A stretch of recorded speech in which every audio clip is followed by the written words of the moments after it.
Malakpakan natin sila mga leaders. So, health symposium po ang pag-usapan natin today. Unfortunately, special topic kasi ito. It's about childhood cancer awareness. No? So, dapat nga, hindi naman dapat bata talagang present dito. Yung mga nanay. Kasi kayo ang nag-aalaga sa bata. Hopefully naman, yung mga may ibang concern sa health nila, yung iba kasi nagpa-check up na kanina eh. Kasi nga po, after this kasi medyo nagmamadali, meron po akong hinahabol na time eh. Pwede naman tayo magbigay ng konting siguro, advices, o kaya kung gusto nyo na medyo mahaba-habang discussion ng health nyo, no, pwede po kayo mag-message sa FB page ko. No, sumasagot naman po ako doon. Pwede nyo i-send yung laboratory example, then magbigay ako ng feedback. Today lang naman kasi nga po, I have to be back sa alam 5 o'clock eh. Kaya pagkatapos ito, si Banta po dito. So, attend kayo sa mga guest po namin, Dr. Harold Tanchanko po ako. Ang topic natin is about childhood cancer, pero actually, ang linya ko po, ENT head and neck surgeon po ako. No? So, itong topic na to is a special topic na usually binibigay na assign sa akin. Every month may different topic, no? So, para makarating din sa ordinaryong tao, konting kaalaman tungkol sa sakit. Hindi naman ito kasi discussion for the medical people eh. Para sa inyo to, para maintindihan natin. Much more on sa preventive side eh. Kasi, alam naman, hindi tali ko ba yung cancer, hindi naman para sa inyo yun. Kumbaga, yung kaalaman lang sa medical people, ang sa atin lang, ano ba yung mga simpleng bagay na pwede nyo gawin na makakatulong, maiiwas ang mga bata natin sa sakit na to. Kasi bakit pinapag-usapan? Tingnan niyo po, cancer the second leading cause of death in children. Pangalawa eh. Palagay niyo, ano yung number 1 na mamatay ng bata? Sa puso? Actually hindi. Sa bata kasi, number 1 cause of death, accidents. Di ba? Kasi bata yan yun. Nahuhulog, napapagod, napagka, di ba? Usually, playful kasi sila. Pero aside from doon nga, ito yung pangalang cancer. Di ba parang nakakapanghina na yung anak mo, bata-bata pa, magkakaroon ng cancer? No? About 1 in 285 children, isipin mo, sa 285, isa daw doon, mag-develop ng cancer bago mag-age 20. Masaklap na buhay niyan, di mo na na-enjoy yung pagkabata niyan, di ba ba? So, sa childhood cancers kasi, marami yan. Actually, sa classification sa libro, sa mga books o journal, merong 12 major types ng pediatric cancer. No? Pero kunin natin ano yung pinaka-common. Kasi sa bata po, itong dalawa to ang common cancer types. Ano po? Number 1, leukemia. Alam niya? Cancer yan saan? Sa dugo. Tama. Di ba maraming bata talaga? Lalo dun sa Children's Medical Center, sa katutak doon, ang may leukemia na bata. No? Then sumunod would be brain and central nervous system cancers. So yung dalawang yan. No? Kasi kung titignan natin dito, yung most common cancer sa children, ayun, number 1 pa rin, leukemia. Then yung brain and spinal cord tumor, pangalawa, neuroblastoma, nervous system tumor din yan. Kasi imagine kung yan ang makukuha ng bata nyo at magsasuffer sila. Diba? So, may mga warning signs usually na dapat maintindihan ng nanay o magulang na pag nakikita nyo sa anak nyo, dapat medyo naalam na tayo ng konti. Hindi yung pinapaliwala. Kasi sa magulang kasi dapat sa probinsya, minsan ganun eh. Parang sa case mo namin, no? May mga tao, alam natin yung sa ENT kasi, pero kami tinatawag ng otitis media. Diba? Yung nagiging duga, sabi natin sa Tagalog. Na minsan, pag ini-interview yung mga magulang, istorya ng tao, kasi nung bata kami ito, hindi mo kami pinapacheck up ng magulang eh. Kasi nung araw, akala nila, sipon lang daw yun, normal. Na may sipon sa tenga pag may sipon. Eh, siyempre, hindi naman dapat dumalabas yung sipon dito sa iyo. Diba? Hindi napapacheck up, nagkakaroon ng problema. So, pag meron mga ganito, at least, aralin, talin sa doktor, o sa ibang medical institution para ma-evaluate. No? Unang-una ito, white spot sa mata na mayroong kasama, may squint, sudden blindness, o dumulobo yung mata. Now, common sa bata kasi yan, isa yan eh, yung problem sa eyes. Kung makita nyo yung tip na puti, parang usually nakikita nyo pag may katarak minsan iba, di ba? Eh, siyempre bata ito eh, hindi man common sa kanila may eye problem kaagad. So, any eye problem na extra, discoloration, lumuko, para mas malaki, hindi pantay, naduduli, check up na dapat. Ha? Siyempre yung mga bukol. No? Alam naman natin eh, every time na may bukol, kailangan imbestigahan. Hindi pwedeng ipagsawalang ba, wala nila, mawawala. Paano kung hindi wala nila? Mas maganda yung sigurado kasi tayo. Unexplained fever, no? Yung lagi nilalangat, hindi mo maintindihan saan nanggaling. Yung mga basic na test man lang kahit CBC, kailangan natin. Aching bones, back pain, fracture, madali magka-fracture. Kasi minsan may problema na pala sa buto. Yung bata, nandun yung bukol o nandun yung cancer. No? Neurological signs, siyempre yung walang balance, no? Medyo hahawak ng bagay, nalalaglag, hindi na coordinated.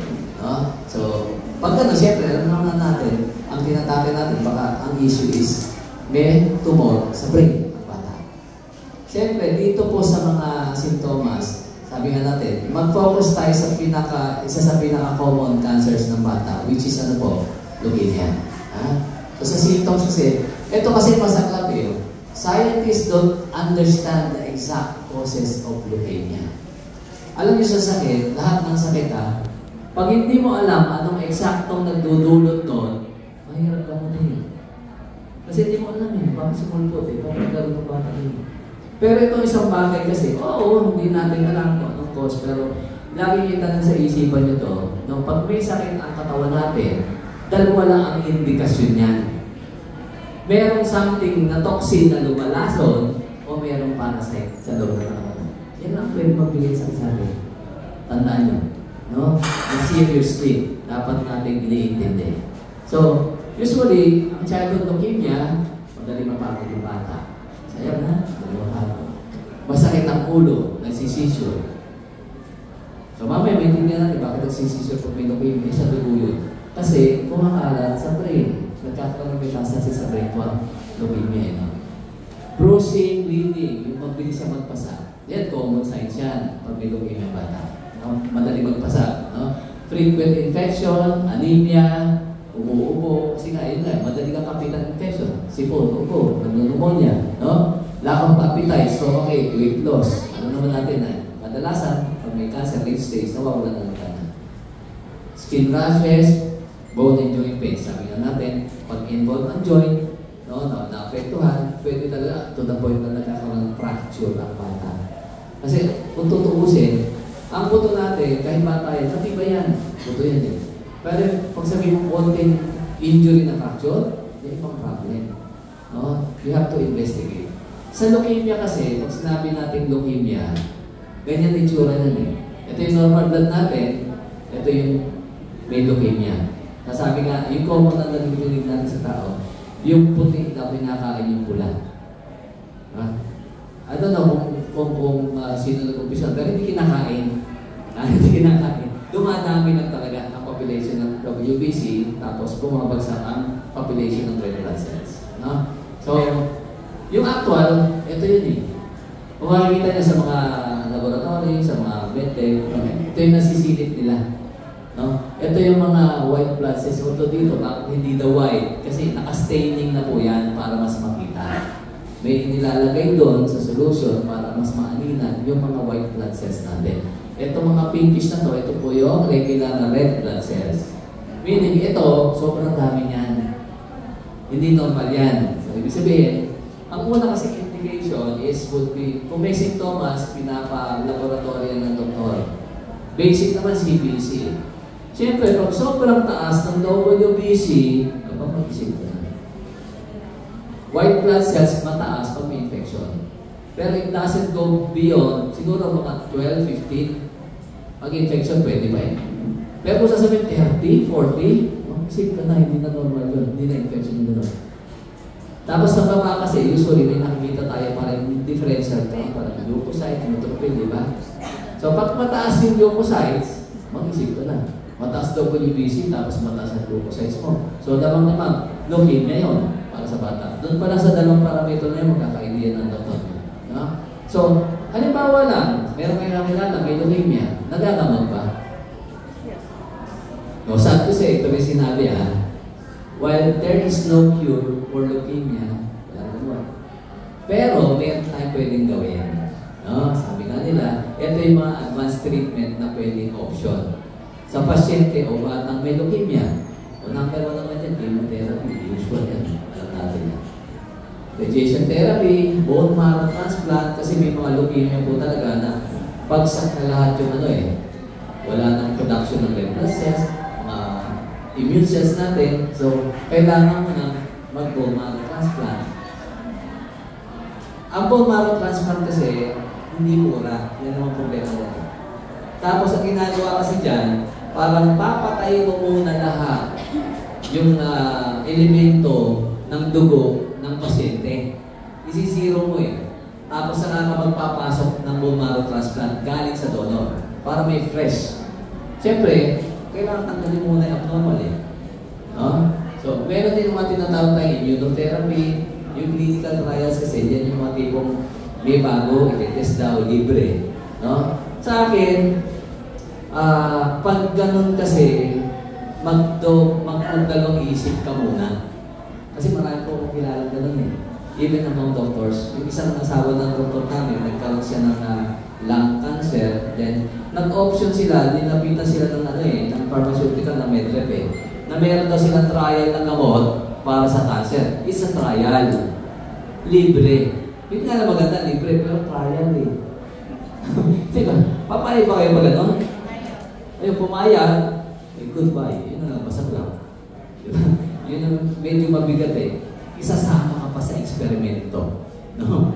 So, basically, mahirap ang may leukemia. Kasi constantly minomonitor, constantly kinukuha na ng tubig sa likod para makita kung meron bang problema, no? Na-involve na ba yung central nervous system at brain natin. So, maintindihan mo kasi yon sa bata, magtatap ka dito, kukuha ng fluid dito. Ito po bone marrow ito ha. Ito yung spinal tap na tinatawag. Para makakuha ka ng liquid doon na from spinal cord papunta ng brain po yun para ma-check mo kung meron talagang cancer cells na leukemia. No? Then bone marrow, para talagang ma-diagnose kung meron. Ito yung risk factor. No? So, halimbawa, yung anak nyo pumasok dito, so tapos may mga simptomas, eh, kabahan ka na. No? O genetic predisposition, ano yung sabihin nun? Kung ang family nagraran, meron history ng cancer, especially sa dugo. No? Down syndrome. Pag may Down syndrome, mas prone sila for anong reason din. Ha? Alam niyo naman yung Down syndrome, no? Yung mongoloid. No? Meron ba dito? Yung mongoloid, wala. Yung may virus, may HIV, siyempre, prone yan eh. No? Kaya lang ito pag-usapan natin. Kasi minsan doon sa taas, wala ka naman magagawa eh. Yung talagang nasa lahi na yan. Diba? Pero dito kasi, may pagagawa tayo. Diba? Exposure to petrochemicals such as benzene. Notorious kasi yung benzene talaga magbigay ng cancer. Even kami, naalala ko nung college kami, sa chemistry namin, pag ang experiment sa about benzene, sobra talagang protection sa katawan. Na talagang sinasabi ng teacher namin na delikado yung benzene. Kasi bakit? Cancerous yan eh, highly reactive sa natin sa cells natin po. No? Extensive exposure to artificial ionizing radiation. Ano ba yun? Yung mga nasa labas natin. Including electromagnetic field radiation. Ibig sabihin, involved din dyan yung devices. Involved yung mga ilaw-ilaw na yan. No? So, alkylating, ito ang masaklap eh. Alkylating chemotherapy agent administered to treat other types of cancer. Alam mo nung araw, hindi ko rin alam yan. Nagulat lang po ako, one time may procedure ako sa operating room, may kasabay akong inakyat doon for chemotherapy lang. So, na-curious naman ako. Kasi first time ako makakita ng kahon ng chemodrug. Kasi lahat naman ng gamot may kahon yan. So, kinuha ko yung nasa loob. Kasi binasa ko eh. Kasi bawat gamot may tinatawag na insert eh. Yung nakalagay doon, ang composition, indication, contraindication, side effects. Diba? Nakalagay doon, chemodrug. Ibig sabihin, treatment for ganitong cancer. Nung binasa ko yung side effect, nagulat ako. Bakit? Ano nakasulat doon? May cause cancer. Di ba? Parang, gagamutin mo yung cancer, ang side effect, pwede magka-cancer. Parang nasisira na tayo ba eh? Yan ang ibig sabihin yan. Ibig sabihin, may mga gamot sa ibang cancer ng side effect, bibigyan ka ng another cancer. So at least aware lang tayo yan. Ha? So pag halimbawa, hindi mo sa doktor, tignan nyo gano'n, para mabasa niya. Tapos, papaliwanag nyo sa kanya, huwag naman sa amin. Dami sa amin ng burden eh. Sila tanungin nyo, sila nag-administer. Dapat alam nila yon. Dapat nga sinasabi yon as part ng informed consent. Diba? Puntahan natin ito petrochemicals such as benzene. Tingnan mo, carcinogenic chemical benzene found in hundreds of US personal care products. Ibig sabihin, titignan nyo talaga. Lotion. Kasi minsan kahit bata pa lang, nalalagyan natin lotion. Powder, etc. So doon pala, titignan na natin. Baka mamaya, yung ina-apply nyo sa halip na makatulong, lalo makasama sa bata. Example. Ang tag is cancerous. Nasaan yan? O buti po ngayon, napansin nyo ba na bago? Ang Joseph Baby Powder na bago, ang itsura. Marami na nagalit doon eh. Bakit daw naging parang gaw-gaw eh? Matuwa kayo. Bakit? Kasi nga pinalitan na. Na-demand na sila eh. Bakit? Na-associate ang tag sa lung cancer. Siyempre, hindi naman bata tatamaan pag yung nanay. Ikaw nagpupulbos eh. Sisimutin nyo pareho. Kaya napilitan sila magpalit. Binalik sa starch ulit ang base. Which is same naman kung gaw-gaw eh. Diba? So ito pa isa. Yung mga pinapahid nyo, check nyo ito. Kasi ang usapan dito, benzene and associated products. Ibig sabihin, benzene, hahanapin mo lang naman yung word eh. Ano ba yung keyword? Ben. Kapasin nyo? Ibig sabihin, yan o. Ethyl paraben, methyl paraben, propyl paraben, may benzene yan. Na sa ingredient. O mamaya, check yung lotion nyo. Check yung shampoo nyo. Check yung kung ano-ano yung ginagamit nyo. Kadalasan meron. Eh okay lang, ikaw, gusto mong gumamit yan, huwag mo na ilamoy anak mo, please.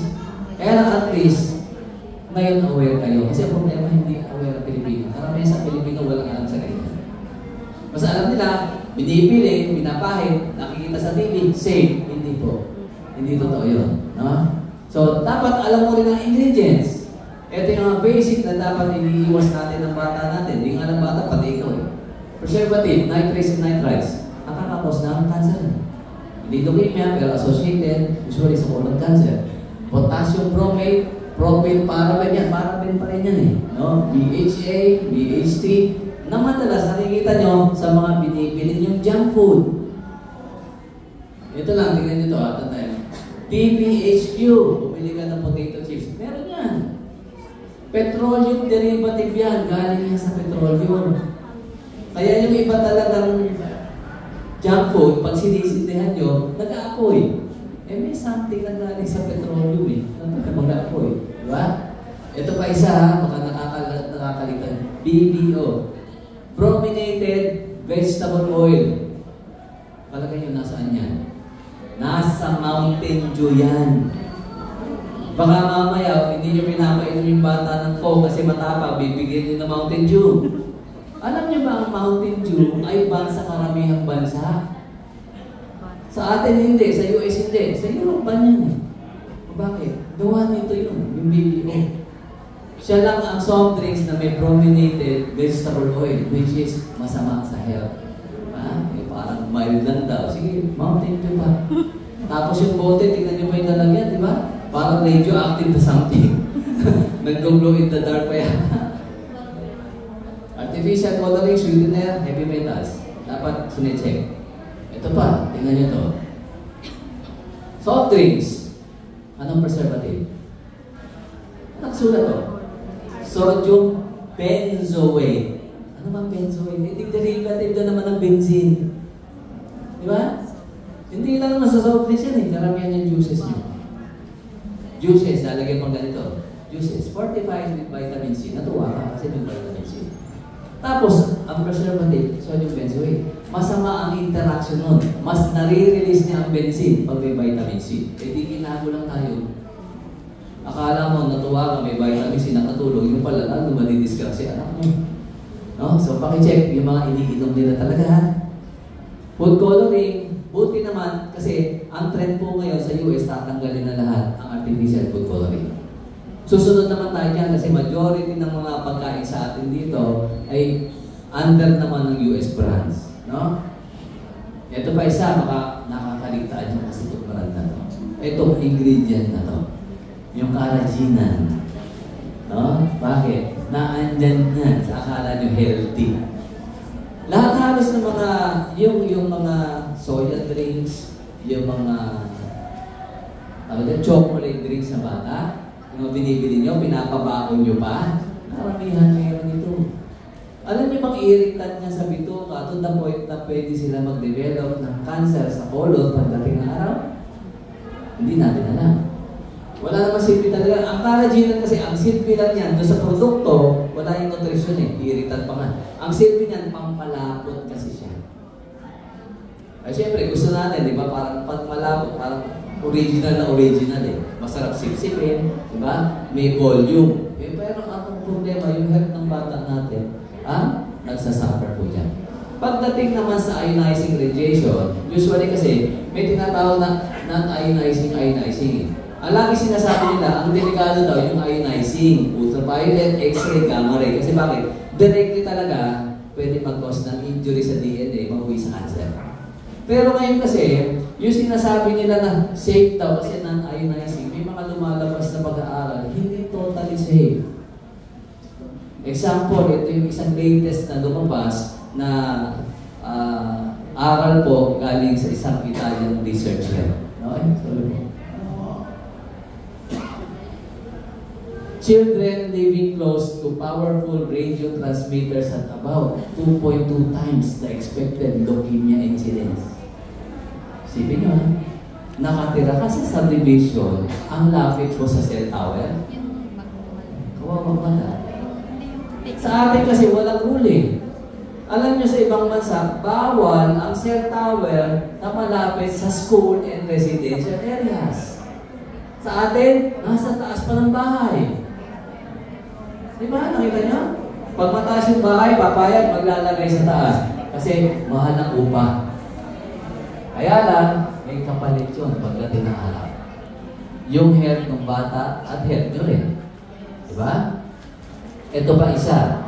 Kasi medyo yung topic na to, medyo sabihin natin hindi masyadong discuss ng araw kasi hindi kami pinapayagan sa social media. Kaya lumalabas sa ngayon. Kasi kailangan din natin aware tayo dito eh. Kasi tanong, can COVID-19 vaccine cause cancer? Kasi baka yung bata niya nabakunahan. Di po ba? May lumabas sa pag-aaral, multiple studies pa nga eh. Multiple studies confirm COVID shots cause cancer. Ngayon, mas malalim na talaga. Nakita nila sa pag-aaral, yung mismong cancer, meron talagang component na galing sa bakuna. Ibig sabihin, yun ang nag-induce nun, kaya meron. So I would ask yung mga nanay, yung mga bata nyo, kung talaga nabigyan, it's time to do serious detoxing. Mag-detox na mga bata. Kasi, lalo po ngayon, kasi nakakatakot kasi yung ginagawa na rampant yung sa eskwelahan, bakunahan ngayon ang bakunahan na patuloy. Dapat kaawat muna eh, kasi iniimbestiga sa Amerika eh. Pinapa-hold muna sa US. Diba? Kasi maraming pag-aaral ngayon na dati na palang studies na mayroong pangit na implikasyon yung ibang bakuna, and yet, hindi nilabas. Ang nangunguna po, ito, yung kanilang parang, ito po baga eh, secretary ng health nila to eh, si Robert F. Kennedy Jr. Tingnan niyo sinabi niyo isang araw, the pharmaceutical industry is, in my view, a criminal cartel. Just imagine, 4 companies that make all of the 72 vaccines now mandated for our children, all of them in their other products have paid billions in criminal penalties. Ibig sabihin, nagpunta na sila. Nagpunta sila ng billion dahil sa kapalpakan nila. And yet, di ba? Pinapayagan pa rin, itarok sa tao. Ito malaki problema eh. Kasi nga, Tumatago ang siyensya ngayon, ang captain pala, no, ito, yung full science nito, tumatago sila sa premise na kailangan nyo to para sa kalusugan nyo. Yun yun eh. Pero ang bottom line, pera-pera pa rin. Ibig sabihin, alam naman pala nila, magkakasakit ka lang, ba't tinuloy pa? Ang profit siguro, isa yun. Diba? So medyo hinay-hinay muna tayo. Ito rin yung medyo labas na kailangan din natin maintindihan, especially kung kayo po ay nasa provinces, malapit sa mga taniman, fields, no? Ito po. Kasi meron talagang connection.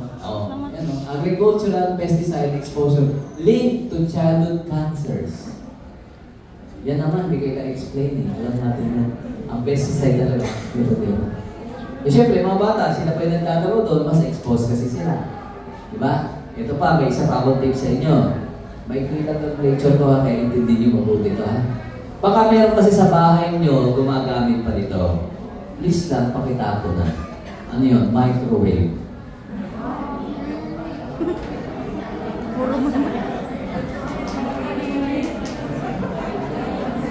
Ako matagal ko na tinapos microwave namin, 10 years ago na yata umulan. Nung naintindihan mo kasi anong nagagawa ng microwave sa pagkain natin. Ha? Hindi lang umiinit, nababago siya. Sabi nga dito ni Dr. Patrick Flynn, microwave means cause the formation of ethanol means a well-known carcinogen. Sabihin, yung meat mo, safe dati, pero nung inagay mo doon, nagkaroon ng carcinogenic. A carcinogen is substance that causes cancer to start growing in living tissues. Microwaves also turn alkaloids in vegetable into a cancer-promoting compound. Nag-init ka ng broccoli. Akala mo kasi magaling sa cancer. Kaya lang, yung proseso ng microwave, nababago niya. Pati nutrient niya, patay lahat eh. Bukod yun sa ini-emit pa niyang radiation outward. Kasi meron yan. That's microwave. Ang hindi nyo alam, may tinatago kasi microwave sa ilalim ng plate. Ang ilalim ng plate niyan, meron niyang simbolo. Alam niyo yung radioactive, yung tatlong ganon? Meron niya sa ilalim ng plate. Oh, sino sa inyo gagamit pa ng microwave? Ayaw na. Pero pag nasa 7-Eleven ka, ano? Microwave. Minsan naman talaga hindi may iwas.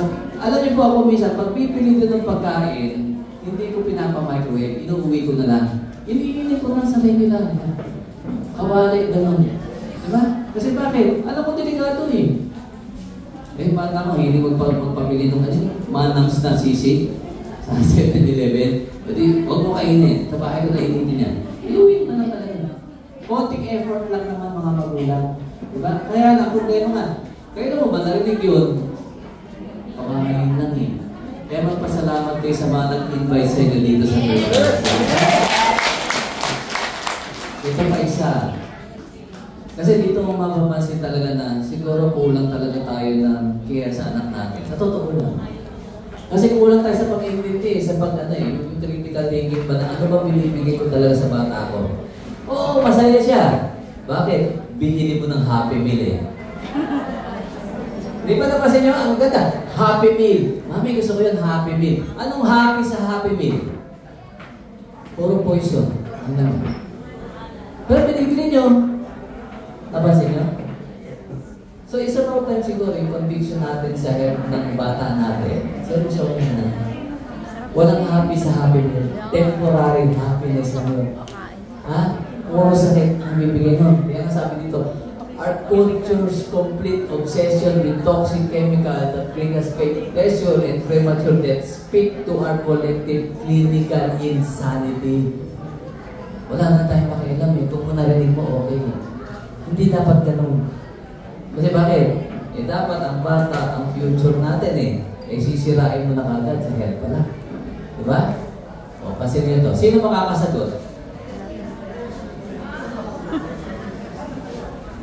Ano yung 3 ways daw dyan?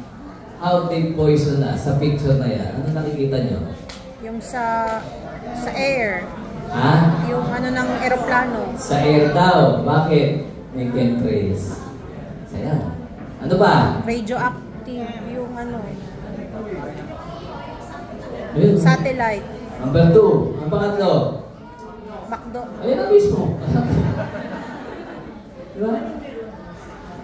Hindi ko na alam, hindi pa rin talaga ang tao sa McDonald's. Never ko rin talaga kinakain ng pagkain ng McDonald's. No? Alam nyo na kung gaano ka-itim ang tinatago nilang sikreto, hindi na magkasalita ng McDonald's.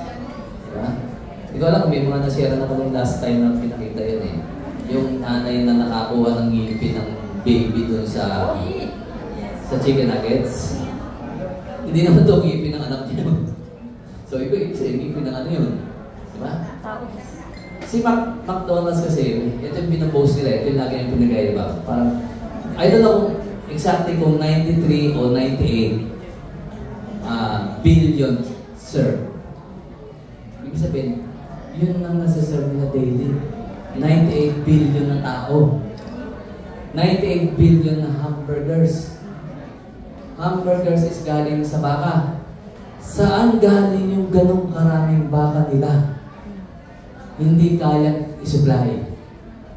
So mag-isip ka, anong malulog kayo? Ano ba yung tao? Ewan ko.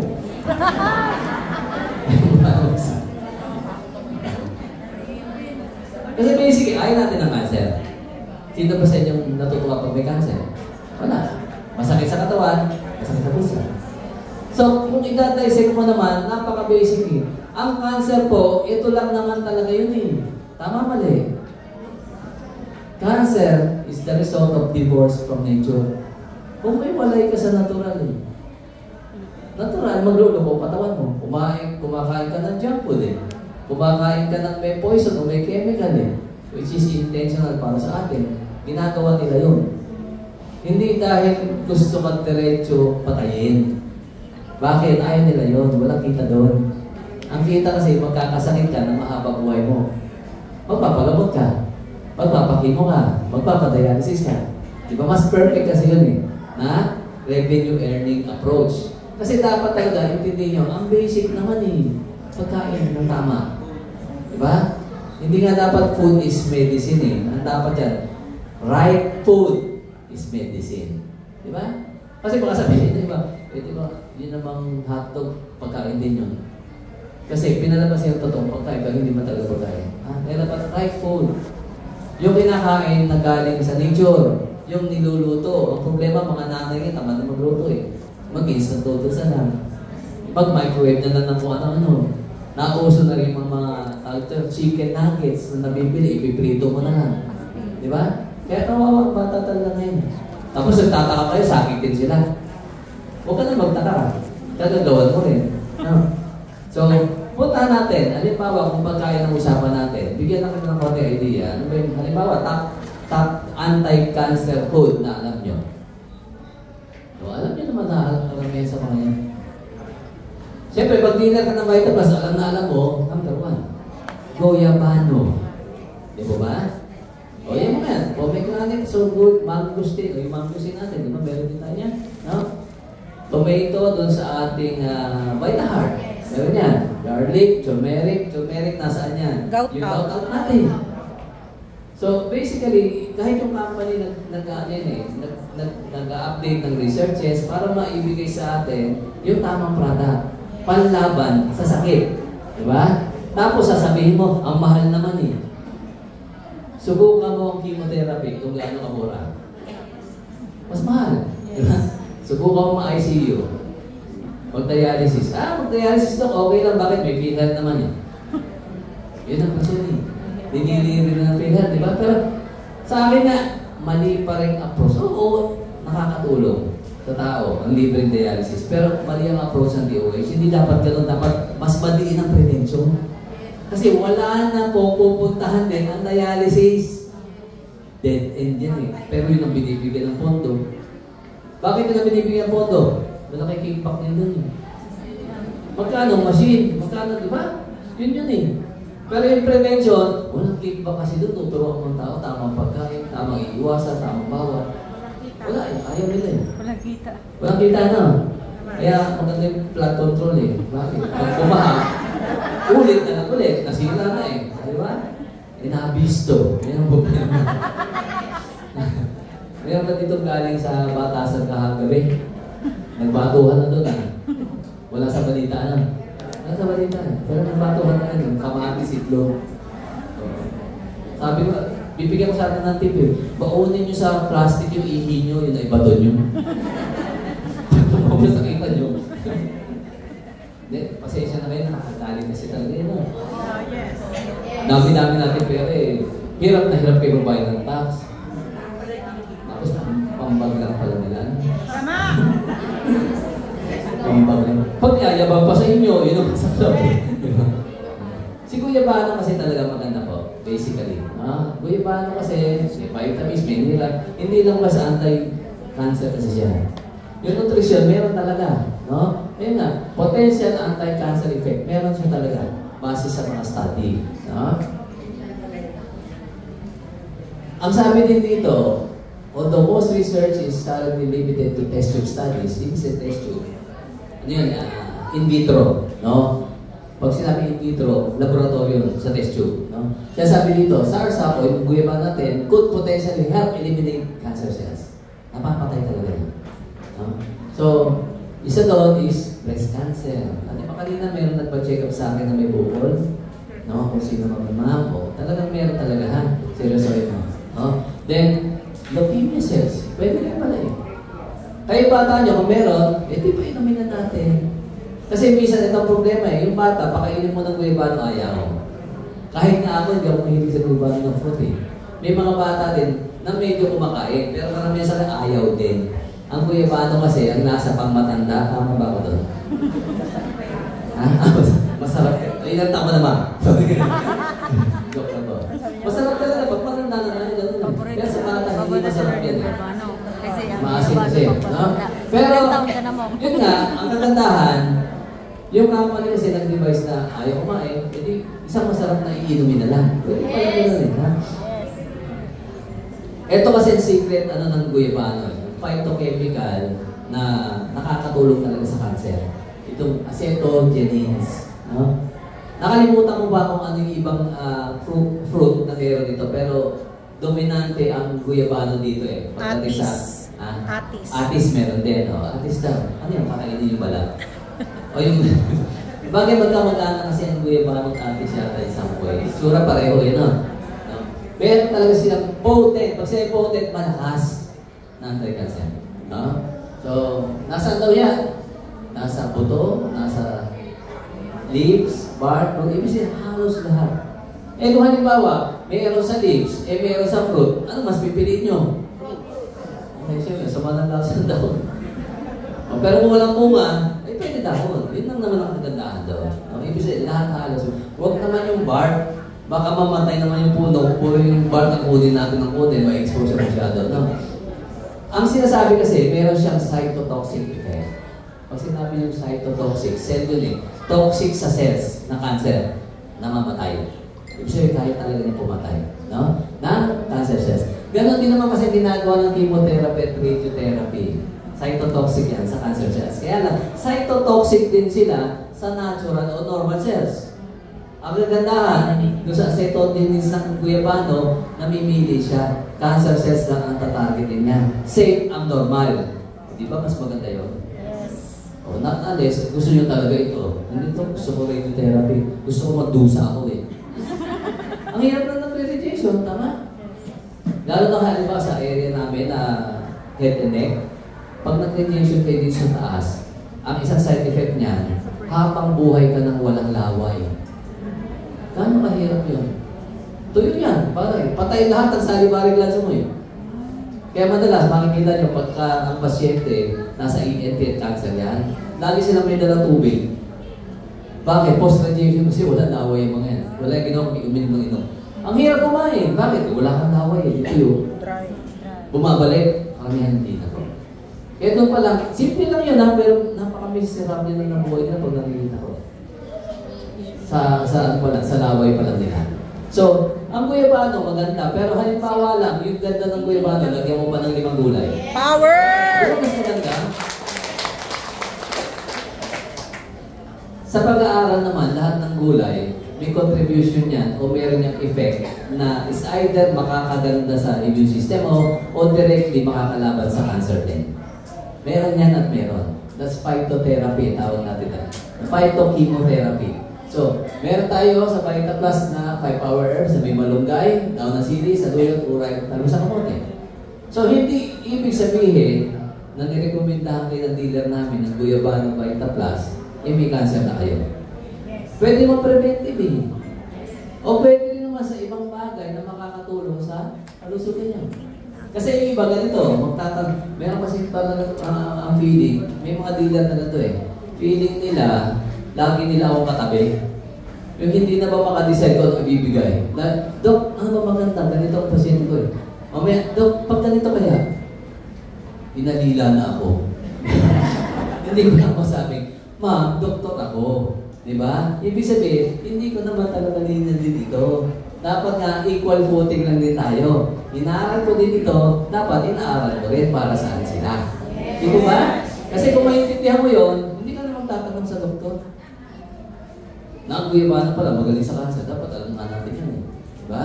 Na yung gulay, 5 gulay, sa prutas, kahit anong karamdaman, pwede yan. Yes! No. Sinama na yung dalawa. Ilalagay mo lang sa isang sachet. Ayaw ng bata mo kumain, patikman mo, usually, naiinom naman eh. Yes. Mas madali, di ko ba?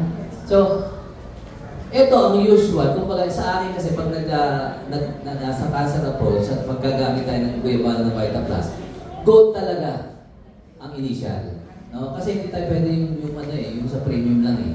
Bakit? Dadami ang requirements. At least, dito po sa Guyabano Gold, personal recommendation, 3 times a day at least. 3 times a day. Eh gusto mo mas matindi. Gusto mo, yung ibang pasyente kasi ganito eh. Ayaw naman ng gold kasi masyado daw matamis kahit stevia. Stevia po ginamit yan ha. So basically, safe ang diabetic dito ha. O kaya lang, kung talagang ayaw talaga, minsan may mga taong ganun eh. Kaya sabihin mo stevia, hindi talaga ang blood sugar nila. The moment na nalasahan nilang matamis, ayaw na talaga ng utak nila. Isip mo dito, sa platinum. Ha? Si platinum kasi, no sugar added. No? Walang coloring. Hindi nga lang din po masarap ang lasa. Kung gusto niyo man, pwedeng hybrid eh. Halimbawa, eto, walang lasa. Lagyan niyo ng kalahating sachet ng Guyabano Gold. Pwede rin yun. Para sa magkaroon ng konti. Eto nga lang, pag sinasabi natin na, no sugar added. Tapos, nagbasa ng kahon yung kliyente nyo. Nakabasa doon ilang gramong sugar. Mapagpalang naman. Hindi naman, 3 yata, something. Siyempre, magtataka. Sabi mo, no sugar added. Ba't may nakasulat dito sugar? Saan kaya nanggaling yun? Sa fruit. Tandaan nyo, ang fruit, lagi naman lahat ng fruit, may sugar. Kaya nga nakalagay, no sugar added. Hindi na natin, dinagdagan pa. Kung ano yung natural na content na sugar ng fruit ng Guyabano, yun na yung lalabas na sugar dito. Maliwanag yan? Okay. Ito yung sample cases lang ha, para maintindihan ng mga bisita natin. Totoo ba naman? Nakakagaling. Madalas, ayaw namin i-claim totally nagagaling kasi ayaw ni FDA nun eh. Sa social media nga, kung makalusot ka dyan, okay pa eh. Pero kung masensor ka, ganun talaga sila eh. Ayaw ng sistema ng natural treatment. Tama mali?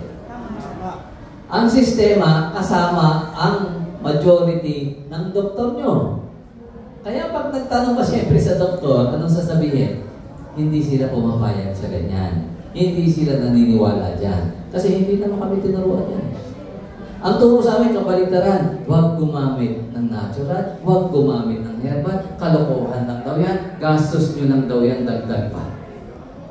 Nasa sa inyo kung kanino kayo naniniwala. Di ba?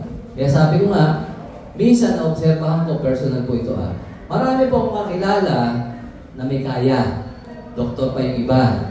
Nagka-cancer. Nagpa-chemotherapy. Nagpa-radiation. Patay din. Pag ino-observahan ko, yung hindi nagpagamot, mas mahaba pa ang buhay. May lumalabas na pag-aaral niya nakakatuwa. Bakit? Yun daw hindi talaga nagpagamot, mas mahaba ang buhay by 4 to 5 years. O saan ka ngayon? Papagamot? Hindi. Ngayon, ang conviction ko kasi talaga with regards to yung mainstream na treatment, which alam natin yung chemotherapy. Chemotherapy is poison. galing yan ang original po na konsepto ng chemotherapy started after ng Vietnam War. Kasi sa Vietnam War, gumamit sila ng isang toxic na gas, mustard gas, pampatay ng kalaban. Then after doon, nakita nila, pwede pala itong pampatay din ng mga cells eh. Baka pwede sa cancer cells. Doon na po nag-evolve yun. Isipin mo, yung pamatay ng tao ng araw, ginawang, kunyari, pamatay ng cancer nyo. Pero nauuna yung pasyente, karamihan. Diba? Ito lang po totoo, sabihin na natin, talaga bias na ako. Bakit? Kasi yung experience ko, kita ko na eh. Na pinapahirapan lang talaga ang tao.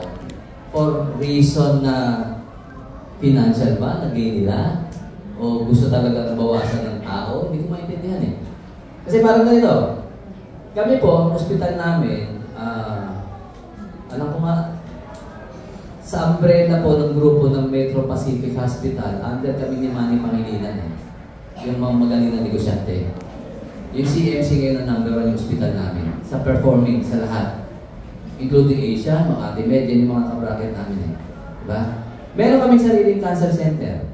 Isang malaking building yan. Bukod yung dialysis center, isang malaking building yan. Separate yun sa mismong hospital, tsaka actually, ang clinic na namin, isang tower eh. 12 story. Clinic dito saan? Sa 12 floor. Yung taos naman. Eh, nasa probinsya, may iba nahirapan eh. Yung clinic po sa 8th floor eh. No? So sa cancer center namin, siyempre, maraming papatigil doon. Ito po yung latest, parang nakakagising, nakakaantig, hindi ko maintindihan paano ko experience niya. Yung chairman namin, nagka-cancer. Chairman ng cancer center. Irony. Bakit? Eh, specialization mo yan. Chairman ka pa. Actually, cancer niya is gastric cancer. Cancer sa bituka. Eh, syempre, dahil mainstream, oncologist, actually, OB oncologist eh. Graduate ng PGS doctoral. No? So, magaling. Kaya lang, syempre, ang alam, magpa-opera, magpa-radiation, magpa-chemo. After 1 year, masumay. Nag-clinic pa nga, ilang buwan eh, ulit. Nagulat ako, sabi ko, ba't naman nag-clinic pa yung sito? Hindi na nang nagpahinga, galing sa cancer. Siguro baka naiinip. Then, recently, siguro, 3 months ago, kalimutan ko kung 3 months o 2 months ago lang. Na-diagnose siya, may brain metastasis. Ano ibig sabihin nun? Kumalat. Kumalat sa utak. Alam natin lahat ang ibig sabihin na nun. Pag sa utak na ang cancer cells. Tumagal lang na-admit pa, tapos tumagal ng 2 weeks, goodbye. O paano mo ako i-convince ngayon ang pasyente ko dadalhin ko sa inyo? Sa cancer center. Eh mismo yung chairman nyo nga, hindi nyo na-save. Tapos nagagalit kayo, magbibigay kami ng alternative, mas mapabuhay. Bakit ko nasabi yun? May isa akong pasyente, na pasyente ng doktor na yun. Nauna sa kanila. Cancer sa sinus stage 4. Nag-undergo ng radiation therapy sa kanila. Wala nangyari. Ang sinadjust, operahan. 40 years old lang something. Ayaw magpa-opera. Bakit? Bata pa eh. Bakit? Ang sinus cancer niya, stage 4. Ang operation ng minimum na tatanggalin, kalahati ng mukha. Sama mata. Ito yan eh. Ikaw papayag. Buhay ka pero mukha kang mamaw. Mahirap. Una-una, ang resistance niya is ganito. Ba't tatanggalin ng mata ko? Wala kang problema. Kaya lang, sa margin, pag susundin niyo po ang surgical margin, may tama na ilalim. So, tatanggalin mo talaga yung mata. May iwan na isa. Ayaw niya. So, lumapis sa akin, bumalik. Eh, wala tayong choice. Kung ayaw mo na noon, gagawin sa kanila, talikuran mo na sila. Dito tayo sa bago. Subukan natin. Eh, hindi mo mong eh. Para sa akin, alam ko, babalik ka pa kung wala nang nangyayari. So, nag-start kami sa protocol namin with Vita Plus. No? Di ba mo tumasok kami ng Vista. Minsan, pag may promo nung Platinum, then strictly nilagay ko siya sa low-carb diet. Tandaan nyo, sa laban ng cancer, napaka-importante ng dieta na kinakain nyo. Hindi pwedeng, may cancer na nga anak mo, uuwian mo pa ng Jollibee. Kung gusto mo, McDonald's lang iuwi mo para madali. Tigas ang ulo eh, ng nanay, di ba? Yung pag ganun, naka-admit na nga, tapos ang pagkain dala-dala, fast food pa rin. Ano ba naman mga tao yan? Di ba? Sa alas sa lamig, sa alas sa init eh. So, ngayon po, aside from Vita Plus kasi, meron sa research ko kasi, meron ako na-encounter na isang doktor po din, William Mackis, MD. I-follow niyo yun. Marami rin mapupulo sa kanya.